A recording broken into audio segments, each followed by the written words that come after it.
Assalamualaikum Sobat Dara, kembali lagi di Dara Corner bersama Jilan dan Nanas. 1, 2, 3. Selamat Hari Pendidikan. Di tanggal 2 Mei ini Dara Corner akan ngebahas tentang Hari Pendidikan. Yuk Sobat Dara, kita bahas bareng-bareng.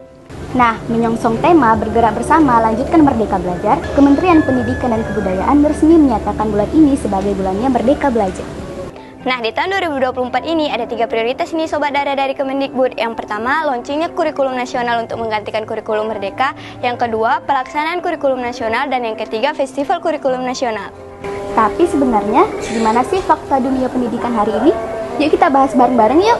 Dikutip dari kompas.com nih Sobat Dara, sepanjang tahun lalu, angka depresi pada remaja itu semakin meningkat sehingga Ketua Dewan FSGI Ibu Retno menghimbau kepada pihak-pihak yang terjun kepada masyarakat dan pendidikan untuk menekan angka depresi pada anak remaja sekarang. Data dari KPPA mengatakan 3.200 remaja mengalami depresi dan itu berbanding lurus dengan kasus bullying yang terjadi pada tahun 2023 yaitu sebanyak 30 kasus dan itu 80%-nya nih ya, yang Masya Allahnya sekali terjadi di sekolah yang bernuansa Islami dan data WHO mengatakan 1 dari 7 orang mengalami gangguan jiwa termasuk pelajar. Bener nih Ji, di Sumut sendiri kita sudah cukup familiar dengan kasus pembulian yang terjadi di salah satu sekolah Islami yang terkenal di Medan. Gak main-main nih sobat, korbannya bahkan disuruh untuk memakan lumpur, menghisap sandal, dan melakukan hal-hal yang gak masuk akal deh.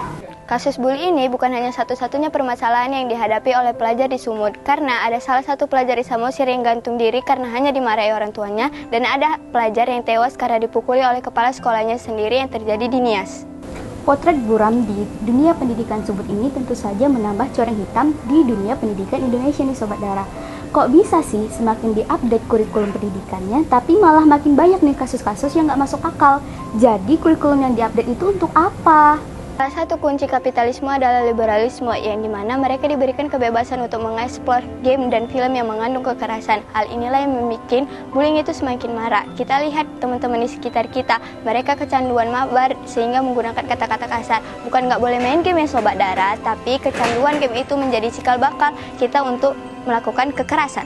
Selain itu, implementasi kurikulum Merdeka yang diterapkan pada tahun ini didasarkan pada Program for International Student Assessment ataupun PISA yang bertujuan untuk menyiapkan sumber daya manusia yang sesuai dengan kebutuhan industri nih Sobat Dara.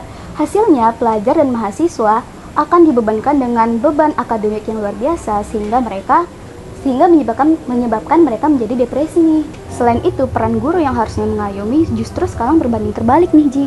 Banyaknya kasus kekerasan oleh guru ataupun pembunuhan oleh kepala sekolah seperti yang kamu sebutkan tadi, itu juga membuat citra sekolah menjadi bukan lagi tempat untuk mencetak generasi peradaban yang gemilang. Nah, potret pendidikan yang kita alami sekarang itu berbanding terbalik kali dengan pendidikan yang ada pada zaman Islam.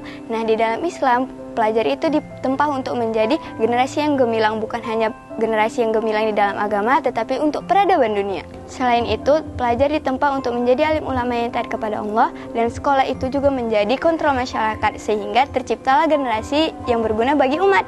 Nah, sistem pendidikan seperti itu Ji, tentunya nggak bakal bisa diterapkan di sistem kapitalisme liberal saat ini.